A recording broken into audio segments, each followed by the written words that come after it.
სახელითა მამისაითა და ძისაითა და წმინდისა სულისაითა. ამ დაუღრებელ წვიმიან დღეს დიდებული დღესასწაული დაემთხვა ჩვენ ივერიელ მართლმადიდებელთათვის. რამე თუ ხსენება არის ჩვენი განმანათლებელის მოციქულთა სორისა, ქალწულისა ნინოსი.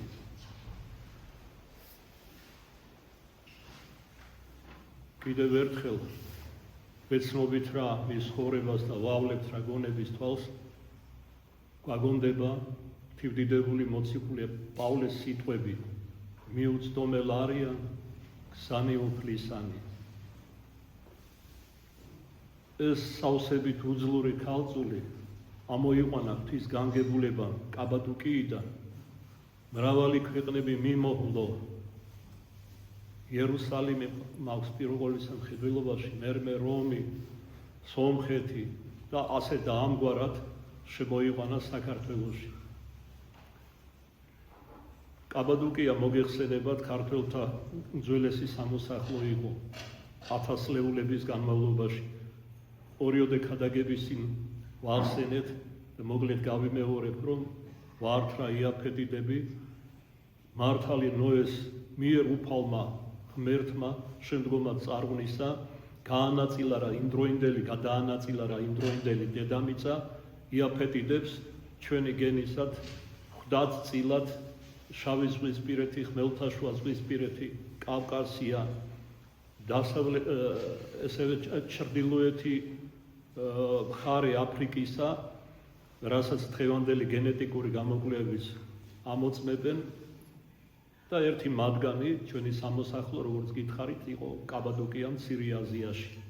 იქ მოსახლეობის უდიდესი უმეტესი ნაწილი იყო ქართველური წარმომავლობის, მერმე მოდიოდნენ რიცხოვნებით სომხები და ბოლოს ბერძნები.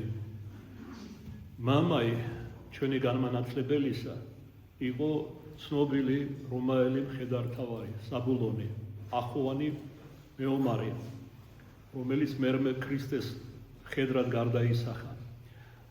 დედა იმისი სოსანა იყო ღვთის მოშიში ღრმათმორწმუნე ადამიანი. როდესაც 12 წლისა შეიქმნა მათი ერთადერთი ქალიშვილი ნინო, მშობლებმა განიზრახეს, რომ ყოველივე გაეყიდათ, რაც ჰქონდათ კაბადოკიაში, ასეც მოიქცნენ და გადასახლდნენ საბოლოოდ წმინდა ქალაქ იერუსალიმში. და ესეც არ იყო შემთხვევითი ღვთის ხელიწერია და იყო ადამიანური გარემოებაც. წმინდა ნინოს ბიძა, ანუ დედის ძმა, იყო იმხანად იერუსალიმის პატრიარქი იუბენალი, რომელიც წმინდანთა შორის არის შერაცხილი.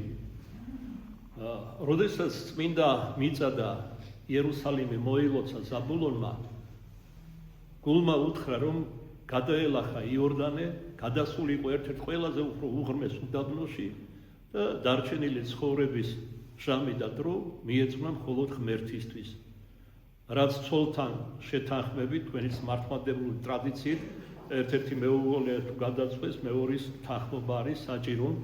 გამოეთხოვა თავის საყვარელ ცოლ-შვილს, დაალოცა ისინი და გადალახა იორდანე, როგორც განზრახვაში ჰქონდა. ხოლო დედა იმისი ნინოსი სოსანა მისმა ძმამ იერუსალიმის პატრიარქმა დიაკონისად აკურთხა და საკურთხეველს ემსახურებოდა და ქრისტე მაცხოვრის საფლავს. ხოლო თავად წმინდა ნინო მიაბარა პატრიარქმა ერთ-ერთ ღვთისმოსალ ღრმადმოხუცებულ ადამიანს სარა ნიაფორს, რომელიც წარმომავლობით სომეხი იყო. თქვენ იცით, რომ იმხანად სომხები იყვნენ ჩვენსავით მართლმადიდებლები, ვიდრე მერვე მეცხრე საუკუნემდე, როდესაც სპარსელებმა აიძულეს ჟულის შეცვლა, თუმცა ეს იძულება ჩვენზეც იყო ალბანელებზე, მაგრამ ჩვენ უარი არ გვითქავს ჩვენ სარწმუნოებაზე და არ გაგვიცვლია მწვალებლობაში. ეს დედაკაცი იყო კარგი მცოდნე წმინდა წერილისა. ხშირად მოუთხრობდა წმინდა წერილის სხვადასხვა წიგნებიდან და მათ შორის ერთხელაც აღწერა უფლის ვნება, ჯვარცმა და წამება, დაასძინა, რომ კვართი, რომელიც ღვთისმშობელმა მარიამმა უქსოვა ხელით, ქრისტე მაცხვარს თავის მხოლოდ შობილ ძეს დღესდღეობით არის ღვთისმშობლისავე წილხვედრ ივერიაში, ანუ აწინტელ საქართველოში. ესე იგი, წმინდა ნინოს გულმა შეიტყო ეს მონათხრობი, ეს წმინდა გარდამოცემა და გადაულახავი სურვილი გაუჩნდა, ჯერაც ყმაწვილი იყო მოგეხსენებათ, რომ რადგან არ უნდა დაждდომოდა თუ ღვთისნება იქნებოდა ჩასულიყო ღვთისმშობლის წილხვედრ ივერიაში, მოელოცა ის ადგილი, სადაც კვართი ქრისტესი იყო დამარხული. და ეს სურვილი მან დიდხანს ატარა გულში, იმ დღიდან დაიწყო ლოცვა ვედრევა ღვთისა და ღვთისმშობელ მარიამის მიმართ, რომ ღირსი გაეხადა იგი, ფეხი დაედგა ღვთისმშობლის წილხვედრ საქართველოში და მოელოცა კვართის წინაშე. ღვთისგანგებულება დიდ რას მეუმზადებდა მას. მართლაც, როდესაც ერთხელაც ხანძლივი ლოცვის შემდეგ მიერულა წმინდა ნინოს ძილსაშორის, მას ჰქონდა გამოცხადება. ყოლა წმინდა ღვთისმშობელი მარიამი ეჩვენა და უბრძანა. ლოცვა კურთხევა მისცა, რომ მის წილხვედრ საქართველოში ჩასული იყო, მოელოცა კვართი და ექადაგა ღვთის სიტყვა. ძილსაშორისმე წმინდა ნინომ მკითხა, მაგრამ მე რა შემიძლია? უძლური ყმაწვილი ქალწული ვარ. შეუძლებელი კაცთაგან ყოველივე შესაძლებელია ღვთისა მიერ. ჩემი კურთხება და ლოცვა ყოველთვის შენთან იქნება განუყრელად. მაგრამ როგორ მივხვდები, რომ ნამდვილად ღვთისაგან არის ეს ჩვენება? კვლავ დაეკითხა წმინდა ნინო. აი როგორი სიფრთხილე ჰქონდა, წარმოიდგინეთ, ძილსაშორისაც კი დაეკითხა ამას და ღვთისმშობელმა უპასუხა, ნიშნად იმისა, რომ ეს არის არა მტკნარი სიზმარი, არამედ ღვთის ბრძანება და ჩვენება, გაძლევ ვაზის ჟვარს. და როდესაც გამოიღვიძა წმინდა ნინომ, აღმოჩნდა, რომ სინამდვილეშიც მართლაც ხელში ჯვარი ვაზისა საკმაოდ დიდი არის, მოცულობით თქვენ იცით, აი სიონში ალბათ გინახავთ, მოგილოცავთ. და ესე იგი გახარებულმა მაშინვე ამცნო თავის ბიძას, იუბენალ პატრიარქს, ამ ჩვენების შესახებ, მისი გულითადის სურვილის, გულის მურაზის, վել ქართულად რო თქვა, შესახებ და გამოსთხოვა ლოცვა კურთხევა, რომ წარეგზავნა საქართველოს. აი ნახეთ, როგორ ხდება მართალია ღვთისმშობელმა მარიამმა გამოცხადებით უბრძანა და ნიშნად მისცა ჯვარი ვაზისა, რაც ხატში აღმოაჩნდა, მაგრამ საჭირო იყო ლოცვა კურთხევის აღება იერარქისაგანაც. დიახ, უფალმა ღმერთმა ასე დააწესა. თქვათ, ივანე დამასკელის ცხოვრებაშიც ვკითხულობთ, რომ ღვთისმშობელმა მარიამმა გადააყლაპა ეტრაფი და მადლი მისცა ღვთისმეტყველების და ჰიმნოგრაფიის, მაგრამ საჭირო იყო, რომ მის მოძღვარს, რომელიღაც უსახელო ბერს, ასევე მიეცა ლოცვა კურთხევა, ესე იგი საღვთისმეტყველო ტრაქტატების დასაწერად და ჰიმნოგრაფიული ნიმუშებისა. რადგან იერარქია თავად უფალმა ღმერთმა დააწესა ეკლესიაში ზეციური ანგელოზური იერარქიის მიხედვით. ასე და ამგვარად წმინდა იუბენალმა საკურთხევლის წინაშე დააყენა თავისი დისული, დაალოცა, მოიწვია ღვთის მადლი და ლოცვა კურთხევა მასზე და ჯვარი ვაზიცათი წარგზავნა საქართველოში. თავდაპირველად წმინდა ნინო ჩავიდა ქალაქ რომში, რომელიც დედაქალაქი იყო იმდროინდელი იმპერიისა და მოხდა ღვთის განგებულებით ის, რომ გაიცნო ერთ-ერთი დიდებული სამეფო წარმომავლობის რიფსიმე და მისი დედამწუძე გაიანე. ასევე მხევალი, რომელიც რიცხვით 50 ჰყავდა რიფსიმეს, ყველა ესენი მან მოაქცია ქრისტეს სარწმუნოებაზე. ეს იყო პირველი გამოვლინება მისი მქადაგებლობის და მახარებლობის ნიჭისა. დიოკლეტიანე იმპერატორი, რომელიც იმხანად ზეობდა, განიზრახავს, რომ რიფსიმე მისი სილამაზის გამო პირველ ყოვლისა მოიყვანოს ცოლად, მაგრამ განსაჯეს, ილოცეს, იმარხულეს და დაასხნეს, რომ რიფსიმეს ეს ნაბიჯი არ უნდა გადაედგა, არამედ გასლოდნენ სამეფო კარს, რაც აღასრულეს კიდეც და ასე და ამგვარად ილტოდნენ რა, ჩამოვიდნენ სომხეთში. დიოკლეტიანემ ძებნა გამოაცხადა რიფსიმესზე. ბოლოს თრდათ სომეხთა მეფესაც მოსწერა წერილი, სადაც ეუბნებოდა, რომ თუ შესაძლებელი იყო მოენახა რიფსიმე, შეეპყრო მისი მხევლები ყველა დაეხოცა, ხოლო რიფსიმე თავად იმპერატორთან წარეგზავნა, ხოლო თუ მოგეწონება და ის არის შეუდარებელი სილამაზის იონიელთა შორის, შეგიძლია შენ მოიყვანო ცოლად. იონიელებს ადრე უწოდებდნენ ბერძნებს, თავდაპირველად ბიბლიაში როგორც იონიელები მოიხსენებიან. მოგვიანებით, როდესაც ბალკანეთი დაიპყრეს იონიელებმა, იქ ცხოვრობდა ქართველური ტომი პელაზგებისა, უფრო დასავლეთ საქართველოს ესადაგებოდნენ ტომობრივად, ჰქონდა დიდი კულტურა, დამწერლობა და ესე შემდეგ და ეს ყველაფერი მოახდინეს რა, ესე იგი ასიმილაცია მათი ბერძნებმა შეითვისეს სათავისუფლოდ, როგორც ჩვევიათ საერთოდ. ერთი სიტყვით თრდატ მეფე მართლაც გასაბრძანება მოიძიეს მხევლები, მოიხიბლა რიფსიმეს სილამაზით და გადაწყვიტა ცოლად მოეყვანა, მაგრამ ცივი უარი მიიღო რიფსიმესაგან. ამის გამო მან მხევლებთან ერთად და დედამწუძესთან აწამა იგი, ხოლო ღვთის განგებულებამ წმინდა ნინო ცოცხლად დაინარჩუნა, ის ამ შემზარა წამებას უყურებდა და ცრემლიანი თვალებით ევედრებოდა, რომ ბოლომდე გამოეჩინათ მხევად ქრისტეს სიყვარული და დაეთმინათ ეს ტანჯარაც, საბოლოოდ მათი მოგვდინებით დასრულდა. ხოლო თავად წმინდა ნინო ღვთის განგებულებამ იბერიისკენ წამოიყვანა, გაეცნო ესე იგი ურბნისელ ცხეთელ წყემსებს, გამოყვა მათ, ერთი თვე დაახლოებით ურბნისში დაჰყო და შემდგომ ამისა წარმოემართა მცხეთისაკენ. დამთხვევით ამ დროს დღესასწაული იყო გაცის და გაიამეს ქართველთა კერპებისა. ესე იგი უსასტიკესტი და უველურესტი ტომები იყვნენ, როგორც ქართლის ცხოვრებას გვამცნობს ჩვენ ქართველთა წინაპრების შესახებ. და როცა ეს საზარელი რამ სურათი ნახა, თუ როგორ სემდრენ თაყვანს, კერპებს, ირაბდნენ სისხლიან მსხვერპლს და სხვა, წმინდა ნინომ ეს არმალში მოხდა, მოიდრიკა მუხლი და ილოცა ღვთიური დიდებულების წინაშე, რათა განექარვებინა ქართველთა შორის ეს სრომორწმუნეობა და დაენერგა ჭეშმარიტი სარწმუნოება. უფალმა ისმინა თავისი განმანათლებლის ლოცვა, მოულინა საზარელი ძალი, რომლის მიერაც ესე იგი დაამხო და არარაობა დაქცია წარმართული კერპები, რამაც დიდი შიში მოუგვარა ქართველობას, ყველა შეშინებული მეფე მირიანი და დედოფლ ნანათი დაწყებული, ყველა იქიდან გაექცა და გაეცილა, გაერიდა ამ ადგილს. ხოლო თავად წმინდა ნინო ამის შემდეგ ჩამოდის ცხეთაში, სამეფო ბაღში დაიდებს ბინას მოხუც სოლქმართან, რომელიც ბერწნი იყვნენ უკვე ასაკს მიწეულები, შვილი არ ყავდათ და განიცდიდა ჯერეს კიდევ წმინდა ნინოს ლოცვით ღმერთმა მას მისცა შვილი. ამ გზითაც და ქადაგების მიერაც მან მოაქცია ისინი სარწმუნოებას. პირველი ქრისტიანები მცხეთის იყვნენ ებრაელები წარმომავლობით, ებრაული საკმაოდ დიდი და ძლიერი თემი სახლობდა ამ დროს მცხეთასთან. ეს ადგილი დღესაც, ამ ადგილს დღესაც უჩვენებენ, სადაც ისინი სახლობდნენ და პირველი მოწაფეებიც სწორედ ისინი გახდნენ და მათ შორის მათი მღვდელიც, იუდეველი მღვდელი, რომელიც ყველა ესენი გაქრისტიანდნენ და შემდეგ ქრისტიანთა მღვდელი შეიქმნა აბიათარი.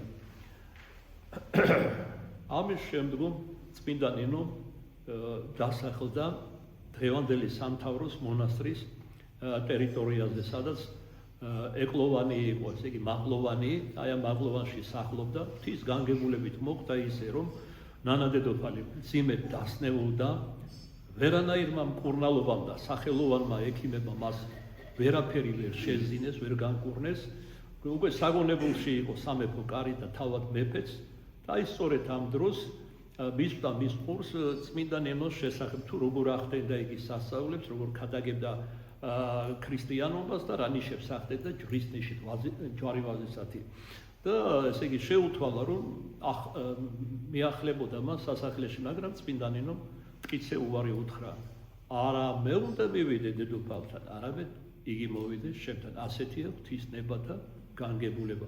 სხვა რა გზა ჰქონდა დედოფალს იახლა ხევლებთან ერთად მაღლოვანში წმინდა ნინოს და მისი ლოცვით და ჯვრის ნიშით, ჯვარი ვაზისათი სავსებით განეკურნა. სწორედ მაგ დღეს მირიან მეფე თხოთისთავზე სანადიროდ იყო წასული. აქაც ღვთის განგებით და მიშვებით უჩვეულო რა მოხდა. მოულოდნელად იდგარა თაკარა დღე, სავსებით დაბნელდა და გზას ვეღარ აგნებდა მირიანი.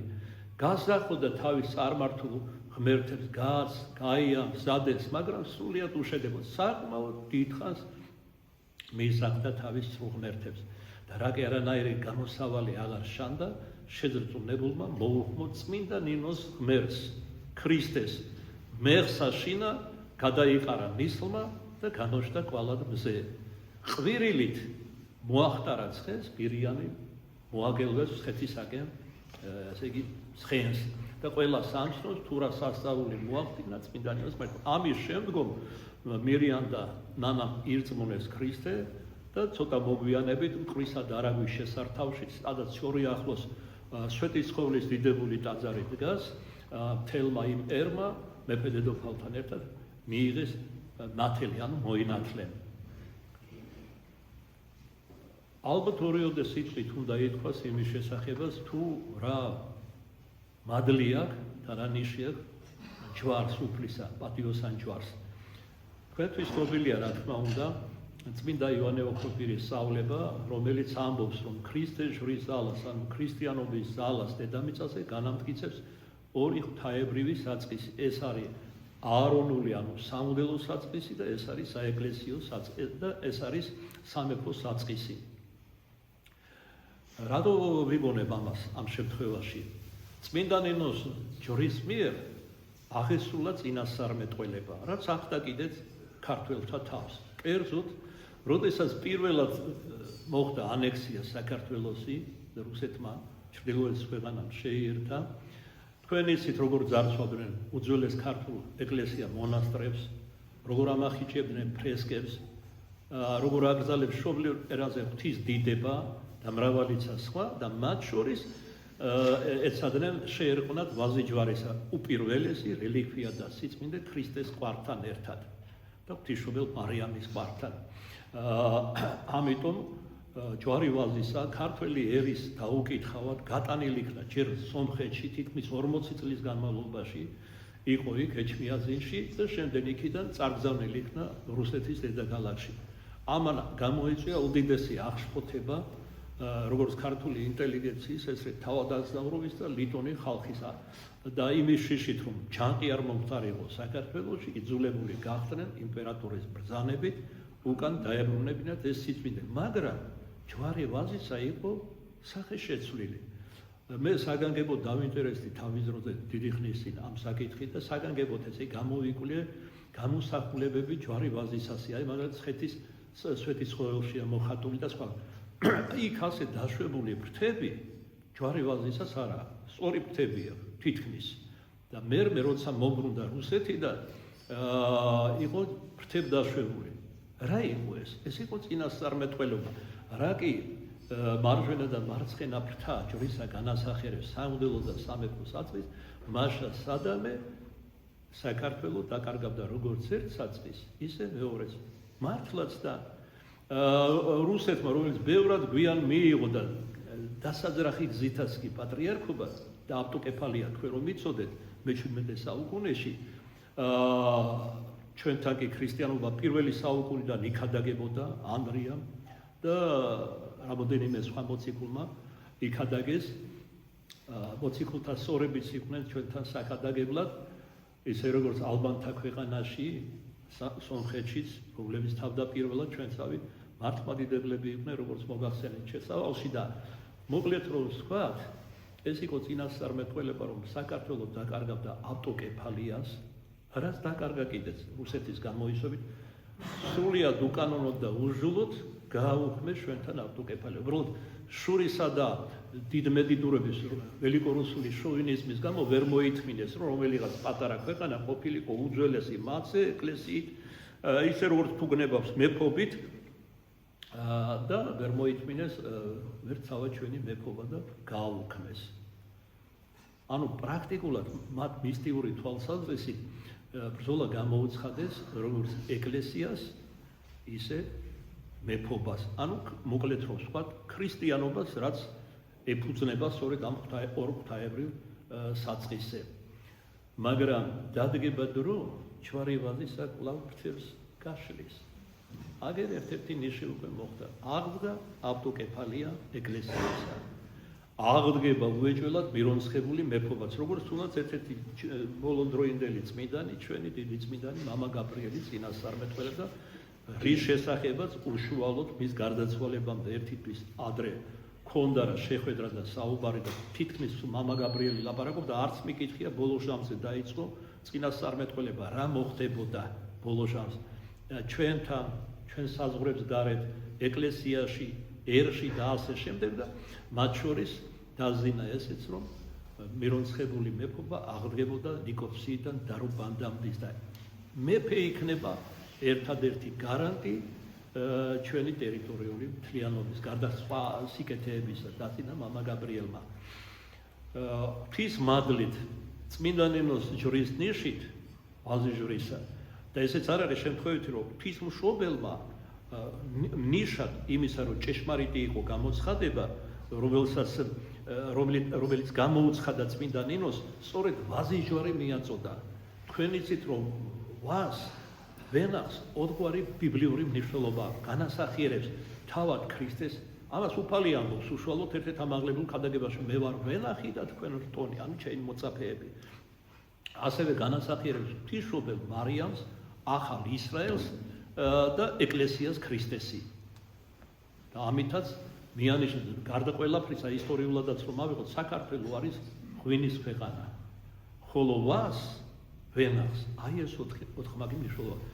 თავის წილხვედრ საქართველოში სწორედ ვაზი ჯვარისათი ამად აგზავნის წმინდა ნინოს და ბოლოს საკმაოდ დიდი ხის წლების კითხულობდი რა ქართლის ცხოვრებას და მათ შორის მონათხრობს წმინდა ნინოს შესახებ ესეთი სალექსო განწყობილება დამეუფლა და გამოთქვით მინდა დასასრულ ჩვენი მცირე საუბრისა ვიდრე სადღესასწაულო პარაკლის აღუვლენდეთ ჩვენს განმანათლებელს ეს ლექსიც შეგახსენოთ ესე იგი მიძღვნეთ ჩვენს განმანათლებელს წაუმძღვარეთ იერებია წინასწარმეტყველი და შემდეგი სიტყვები ჩემი ერის უბედურებამ გამაუბედურა ლაპარაკი ემწარე სინამდვილეზე რომელიც დღეს არის საქართველოში ეპიტეტები რომელიც აღებულია გამოყენებული ამ ლექსში აღებულია ქართლის ცხოვრებიდან სწორად და წმინდა ნინოს ცხოვრებიდან სულომის ზალა აჩვენე დედალი ორბის სიმაღლე თვალის არეში არეკლე ვით მარგალიტი ქვეყანა წილხვდომი მარად ქალწულის გამორჩეული ძველთაგან და შენი თმები დაწნული მოკვეცე როცა თხემთაგან შემოაქვიე ვაზიშვარს რომიდან ჩვენსკენ წამოხვალ და დაუარე როგორც ზვარს ქართველებს ცოდვით ნაურვებს ლოცვით სიტყვით და ნიშებით და ჯვარის წინაძღვანებით მოისწოლე ღვთის მოშიშებით ნაყოფი ოქროს მგვანები ნეტავ რა გითხრა სამ სიტყვად სვეტის ყოველში ლოცვის ჟამს ღვთის ანგელოზმა ხმაწმიდა დროს ავედრებდი ქართველებს თქვენიც ეს როდის მოხდა რა სვეტის ყოველში როცა წმინდა ნინო ლოცულობდა სვეტი ვერაფრით ვერ დაძრეს ხარკამეჩები ჩააბეს და ვერანაირი ადამიანური ძალით ვერ დაძრეს ადგილი და მთელი ღამე თავის 12 მხევალთან ერთად ლოცულობდა წმინდა ნინო და მისი ლოცვით ზე აიწია ჰაერში სვეტის ყოველი ეს იყო დასტური მისი ლოცვისა ნაყოფი მისი ლოცვისა და ამას გარდა ცით-გამო გარდამოსულმა ანგელოსმა სამი სიტყვა უთხრა საიდუმლოდ ნინოს რომელიც მამათა ვარაუდით უკავშირდება საქართველოს იმ წარსულს რომელიც უკვე გადავიარეთ და აწყოს რომელიც ელოდება რომელსაც სხვაგვარად ივერიის გაბწყინება ჰქვია სარწმუნოებრივი ახორციელება პირობისა მასში როცა აპოსტასია იქნება დიდი განდგომა ღვთისაგან თელს დედამიწაზე მას ნეტავ რა გითხრა სამ სიტყვად სვეტის ყოველში ლოცვის ჟამს ღვთის ანგელოზმა ხმაწმიდა დროს ავედრებდი ქართველებს ან რა დატოვე ანდერძად შენი დაკრძალვა ბოდაში რაიდუმალი აზრია მომავლად ქცეულ ყოფაჩი ბოდბეს ძველად ერქვა ბოდა სოფელი ბოდა იყო იქ მერე ბოდბეთ ჩამოყალიბდა ეს სახელი ესეც არ არის რომ თავად წმინდა ნინოს უშუალო ლოცვა კურთხევით იქნა დაკრძალული დღევანდელ ბოდბეში და ესეც უკავშირდება ბოლო ჟამის მოვლენებს თქვენ იცით როგორი ნიშსასწაული მოხდა ეგზარქოსების დროს წმინდა ნინოს საფლავზე როდესაც ერთ-ერთმა ეგზარქოსმა არაწმინდა კადნერებით ანუ თავხედობით განიზრახა გაეხსნა წმინდა ნინოს საფლავი და გაეძარცვა იგი მაგრამ ესე იგი პირმეტყველმა ადამიანმა და ისიც ეგზარქოსმა იმხანად ამ ეკლესიის წინამძღვარმა ვერ გულისხმაო რა სიწმინდად კრეხელობას შადოდა და ეს გულისხმა მიიღეს პირუტყვებმა მთელი ბოდას და ახლო-ახლო სოფლების პირუტყვის მუილით და ხავილით დაიძრა წმინდა ნინოს საფლავისაკენ და ისეთი საშიშროება შეიქმნა, რომ ძლივს გაასწრეს ცოცხლებმა, რუსმა ეგზარხოსმა და მისმა მხლებლებმა. აი ეგ არის უცნაური, რომ ადამიანი, რომელიც ხატად და მსგავსად შეიქმნა, ასეთ სიტყვით კრეხელობას გაივლებს გულში და ზოგმა აღასრულა კიდეც ამა თუ იმ სახით სხვადასხვა ჟამს და პირუტყვს კი ეს ესმის. აი როგორც ესაია წინასწარმეტყველთან იყო ნათქვამი, ხარი და ვირიო ადამიანს მიმართავს ესაია. ცნობს თავის პატრონს, ანუ შემოქმნებს უფალ ღმერთს, ხოლო ადამიანი ვერ ცნობს. აი სწორედ ამ ხანაში შევდივარ დღეს. როგორც ხედავთ, ყველა ეს მოვლენები, ადგილობრივი ომები, გარყვნილება, ზალადობა, ცინიზმი, მიმძლავრება ერთისგან მეორისა და ასე შემდეგ, აიხსნება მხოლოდ იმით, რომ ადამიანი დღითიდღე უცხოვდება ღმერთის მიმართ და შეპყრობილი ხდება არაწმინდა სულით, რომელიც ასე ვთქვათ კლასიკური სახით მოვა ანტიქრისტეს მიერ. მასში იქნება ჩასახლებული 12 წელი, აი 12 შემთხვევითი არ არის. 12 წლის ამ გამოავლინა ქრისტემ, რომ არ იყო ლიტონი ადამიანი, არამედ ზეციური მამის მხოლოდ შობილი ძე. როგორც მარიამ ღვთისმშობელსაც უთხრა, როცა ჩამორჩა იქ იერუსალიმში და ნახეთ წიგნო ფარისევლთან მოსაუბრე უფალი, რომელთაც განაცვიფრებდა თავისი სიბრძნით, რომელიც თავად წყაროა სიბრძნისა. ამიტომ პაროდირების დიდოსტატი არის რა ეშმაკი, პაროდირება ნიშნავს რაიმეს გარეგან მიბაძვას, ოღონდ შინაგანი აზრის დამახინჯებით. 12 წლის ამ გამოამჟღავნა ღვთიური 12 წლის ასაკში იხილავს პირველად თავის მამას ანტიქრისტე სატანას შევა მასში და მის მიერ დაამყარებს რა პროცესებიც უკვე მიმდინარეობს, თუნდაც ამ ნაგიჟარი ტრამპისა ხელით და სხვა საბოლოოდ ახალ მსოფლიო წესრიგს დაამყარებს, არჩევნებით მოიყვანენ ანტიქრისტეს და მის მიერ მასში ჩაბუდებული ეშმაკი მართავს, თუ ამას მართვა ქვია, დაანგრევს ყოველივეს, რაც იქნება ადამიანური და აღარას ვამო ქრისტიანულზე. მაგრამ თქვენ იცით, რომ საბოლოოდ ბოროტი ესე იძლევა სინათლის მიერ, ქრისტე მაცხოვრისა ჩვენისა, რომელსაც მთელის არსებით ქადაგებდა ჩვენი განმანათლებელი და დიდი სულიერი წარმატებაც მოიპოვა, რომელსა მხოლოსა ქრისტე მაცხოვარსა შვენის ყოველი დიდება, პატივი და თაყვანისცემა თანამამი და სული წმინდო აზდამარადის და უგონით ვიყო ისამდე ამენ.